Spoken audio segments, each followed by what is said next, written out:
being a politician, being a new MP is an easy job, Kangana, and even now, are you feeling like you need to censor yourself?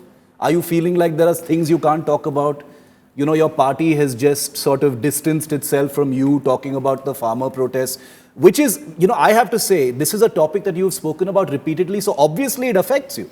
It comes from within, you've spoken strongly, you've had strong views about it, and it seems like maybe being outspoken, another word that's attached to you all the time, is not suitable in your new role as an MP. Are you feeling the pressure or feeling the heat on that? I agree with whatever party has said. I'm not the spokesperson for the party that needs to be conveyed, and I am glad that they did. Besides, they have completely disowned my stance to this matter. They have their policies, and I need to be aligned with those policies.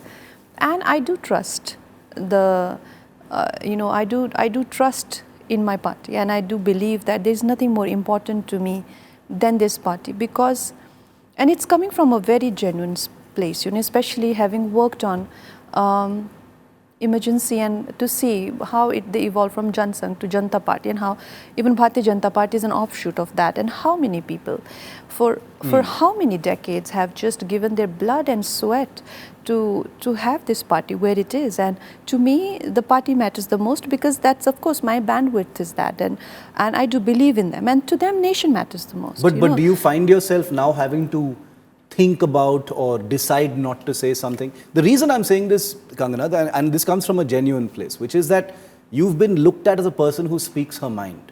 You know, there is no editing, there is no censoring when it comes to Kangana. She speaks her mind.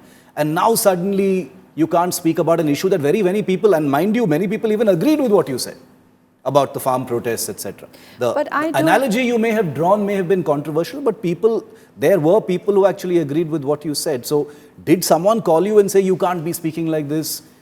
Yeah, of course. Of course I was reprimanded, and that's fine.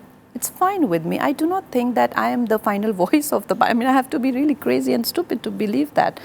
And I do believe in the guidance of my superiors. I do believe that's how every system works. That's how army works. That's how corporate works. That's how the party works. You know, there are people who are superior to me. There are people who are free to reprimand me, and there are people who are, without having to explain, to tell me what to do, and I'm okay with that. I do believe that my intentions are obviously, at times my intention may not come across as what it was, but I do have a long way to go, and I do believe that if I've genuinely heard their cause, and I've genuinely heard their their position or policies, there is nobody who's going to be more hurt than me. Like, there's nobody I know who will be more hurt than me. So I'm looking forward to be careful with my words and be aligned with their policies, because for them, Bharat rehna chahiye. Hum rahe na rahe, Bharat rehna chahiye. So that is the larger ambition of the party, and I'm totally aligned with that ambition.